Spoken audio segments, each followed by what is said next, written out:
diretor de São Paulo, né, Rui Costa, teve uma reunião com a CBF hoje às 4 para ouvir os áudios do VAR e pressionando para que eles sejam publicados. Mas não vai mudar muita coisa, assim, vai ser muito mais assim, pelo que se ouviu, ou pelo que se falou aí, o VAR decide apoiar a decisão de campo porque o árbitro entendeu que o Alan, no lance do pênalti, escorregou e caiu ali, foi acidental. Só que se fosse só o lance do pênalti, era uma coisa. Mas são muitos lances, são várias coisas, né? E até o Alan Franco, né? Ele chegou a elencar algumas imagens no seu story, hoje no Instagram, né? Porque realmente, assim, são vários que a gente lembra, né? E ele postou no stories dele vários lances ao longo dos anos, né? Porque, é claro, o palmeirense, ele vai falar, mas em 2008 o Adriano fez um gol de mão. Tá, então vou voltar lá em 1950, que o São Paulo não foi tricampeão paulista porque roubaram para o Palmeiras ser campeão em 50. E aí por isso que ele vai para o tal Copa Rio em 51. Ou seja, não era nem para eles estarem lá no tal do Mundial que não existiu. Mas assim, eu vou usar exemplos mais recentes. Na Copa do Brasil de 2022, onde houve uma falha do VAR e não disponibilizaram imagens num gol do Caleri que ele estaria impedido, né, que não se comprovou, mas que há uma falha do VAR, aqui no Arquibancada, na época, a gente fez em live aqui, falando, cara, é ridículo a CBF, que ganha tanto dinheiro, falar que tem uma falha e não apresentar uma imagem. Beleza. Aí o Palmeiras foi prejudicado ali. O São Paulo, no ano seguinte, mesmo ganhando do Palmeiras, ele foi prejudicado quando o Caleri faz gol e o Daronco anula no Allianz Parque. No Paulista de 22, no mesmo ano da Copa do Brasil, onde eles reclamaram, no jogo da volta, que o São Paulo perde o Paulista, tem 2 gols ilegais com faltas na origem da jogada, igual ontem, no primeiro gol do Palmeiras, que teve uma falta também, que ninguém falou nada.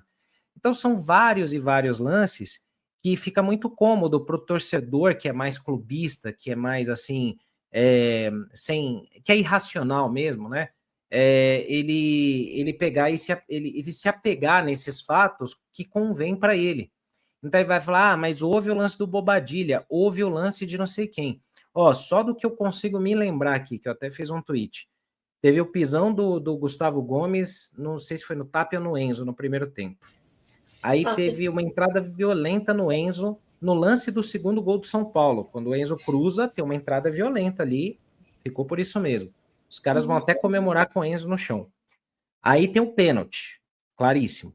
Tem a cotovelada do Gomes, que pode até ser um lance normal de proteção, que escapa o braço, beleza, mas acertou, né? Não teve revisão. Teve a solada do Andréas Pereira no Marcos Antônio, que foi muito mais grave, por exemplo, e mais assintosa do que a do Rigoni lá no jogo de Fortaleza. E o Rigoni foi expulso. Aí teve falta na origem do primeiro gol do Palmeiras. O lance é originado numa falta. O que o VAR chama o árbitro? Para analisar um possível impedimento. Ninguém estava falando de impedimento, mano. Teve um monte de outras coisas. Então, fora isso, aí você tem essas imagens do Alan Franco aí. 2021, 2023, 2024. A gente teve gol contra, anulado por impedimento. A gente teve saída do Rafael ali, onde é dado pênalti no jogador do Palmeiras. Teve pênalti ali, não sei se é o Luan que tá ali, ou era outro jogador que é derrubado na área, que não é marcado. Marquinhos, verdade. Então são vários e vários. É claro que o palmeirense vai vir aqui e vai falar, não, mas aí teve aquilo e tal. É absurdo. E aí até para passar para vocês comentarem, para eu não ficar falando sozinho aqui também, monólogo. É o que a Vanessa falou. Em nenhum momento a gente estava elencando o Palmeiras aqui. A gente está falando que a arbitragem foi uma porcaria. Só que o palmeirense ele está numa autodefesa tão grande que começa a levantar suspeitas.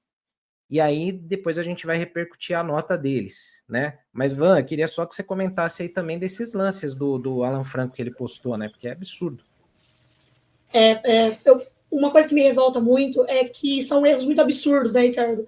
Não são erros assim, um erro, a gente fala, erro outro acontece, inversão de falta, tem árbitro que cozinha muito o jogo, não deixa o jogo acontecer, tem muitas coisas que atrapalham o andamento do jogo por parte da arbitragem. Mas erros, assim, cruciais, que você fala que vê, por exemplo, corintiano falando Isso é um absurdo. É umas coisas que acontecem só com o São Paulo e, de maneira coincidente ou não, contra o Palmeiras. O Palmeiras sendo beneficiado. Porque o que aconteceu no Paulista foi muito revoltante. Porque nas ambas ocasiões, tanto no Paulista desse ano quanto agora, o Palmeiras era favorito. E a gente já estava acostumado com a ideia, a gente sempre acredita, sempre, mas que o Palmeiras poderia ganhar porque era favorito. Eu achava que o Palmeiras ia ganhar ontem no Morumbi. Sinceramente, eu achava que o Palmeiras ia ganhar pela fase do time, pela fase do São Paulo, pelo que o Fê falou da questão mental do São Paulo. E se mostrou diferente, sabe? Se mostrou bem diferente. Aí a gente ganha, a gente perde dessa forma, é muito ruim, é muito ruim. E até porque clássico é clássico, então a gente poderia muito bem ter ganhado ontem com larga vantagem. Então são questões que vão deixando a gente muito revoltado. Esse lance, o gol do Gustavo Gomes contra, esse lance me deixou muito revoltado. Porque, cara, é um gol contra que é anulado por impedimento. Eu falo, isso é um absurdo de um nível. E outros lances já tinham acontecido nesse jogo. O do Marquinhos foi nesse jogo também, que esse pênalti não marcado. Aí você vê outros lances favoráveis ao Palmeiras, que eu estava vendo hoje, e aquilo vai me incomodando ainda mais. Alguns lances, assim, que fala que não é possível. Tipo, teve um lance contra o Sport, um pênalti marcado no Veiga, que é inacreditável que aquele pênalti foi marcado. Então, tudo isso vai juntando muito e vai acabando deixando a gente muito, muito bravo mesmo. E pensando muitas coisas. A gente começa a pensar e matutar muitas coisas, né? Mas, além do que, o que pega muito é o lance do discurso, me incomoda bastante. Como você falou, Ricardo, quando aconteceu com o São Paulo, do São Paulo ser prejudicado, né? Ser favorecido naquele lance da Copa do Brasil, foi muito ruim. Eu falo, dou graças a Deus que a gente não ganhou aquela Copa do Brasil, porque eu ia me sentir mal se a gente tivesse ganhado por causa daquele lance. Não foi culpa do São Paulo, foi culpa da CBF, tudo mais que aconteceu, a arbitragem, do VAR, que não tinha uma imagem decente, enfim. Só que eu me sentiria muito mal de comemorar um título que seria um título inédito daquela forma. Ainda bem que no ano seguinte vencemos. Então, eu acho que o posicionamento aqui incomoda, o posicionamento do Palmeiras, que se diz querendo buscar que melhore a qualidade da arbitragem e tomando uma atitude como essa de atacar o São Paulo, que está querendo se posicionar contra a arbitragem, não é nem contra o Palmeiras. Então, será que isso é realmente, eles falam que eles não têm um posicionamento egoísta? Será que não? Que eles pensam de maneira coletiva? Não é verdade. E, assim, é olhar para o próprio umbigo, querer tirar sarro de um jogo desse, querer falar que é choro, porque, assim, eles reclamaram em muitas ocasiões. O Paulistinha, né, ficou conhecido do Paulista, porque o presidente deles falou esse termo, menosprezando o Campeonato Paulista, porque eles foram derrotados em 2018 em algo que realmente foi muito questionável que aconteceu aquele ano. Eu acho que foi questionável o que aconteceu, que foi investigado e tudo mais. Só que, assim, a gente cita muito 2005, o que aconteceu com o Corinthians no campeonato contra o Internacional. Só que se a gente olhar agora para o que está acontecendo nesse campeonato, daqui uns anos a gente vai olhar e achar um absurdo também. Então, o que o Alan Franco colocou aqui, acho que resumiu bem. E eu fico pensando, Ricardo, se a gente está revoltado, imagina os jogadores. Eles devem estar muito revoltados também. E eu fico pensando, acho que o São Paulo realmente fez bem de, às vezes, não deixar eles falarem mesmo, porque ia acabar sendo punidos, essa coisa toda, porque eles devem estar muito revoltados também. E tem mais lance, né, Senna? Esse aí foram alguns que o Alan Franco colocou no Store. Mas de cabeça, eu lembro. O jogo que a gente passa deles na final na Copa do Brasil de 23, tem um gol anulado que não aconteceu nada. Nada. Tem esse lance. Tem uma solada do Richard Rios no Pablo Maia, que, cara, por pouco não quebra tornozelo, não quebra a perna do Pablo Maia. Nada. Então, é uma série de lances. E, cara, pelo amor de Deus, eu não tô vendo aqui falar que tem um sistema favorecendo o Palmeiras. Como eles já falaram, né? Como eles já falaram, exatamente.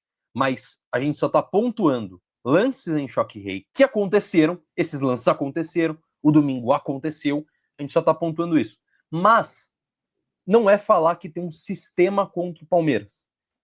É mais um alerta geral para a arbitragem brasileira. Coincidentemente ou não, acontece muito em Choque Rei.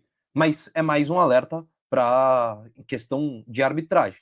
Não questão atacando a Sociedade Esportiva Palmeiras. Longe disso. Mas é só o que a gente pontua aqui. E que, cara, é um sentimento que deixa o torcedor puto. Pô. Ninguém fica feliz de perder um clássico dessa forma. Foi o que a gente falou ontem no pós-jogo, Vô. Eu preferia ser goleado ontem. Eu preferia que o Palmeiras chegasse no Morumbi e enfiasse 5 no Morumbi, com 5 gols, assim, totó. Que o São Paulo não viu a cor da bola. Não teve nenhum erro. Eu preferia. do que o São Paulo perder da forma que foi sempre.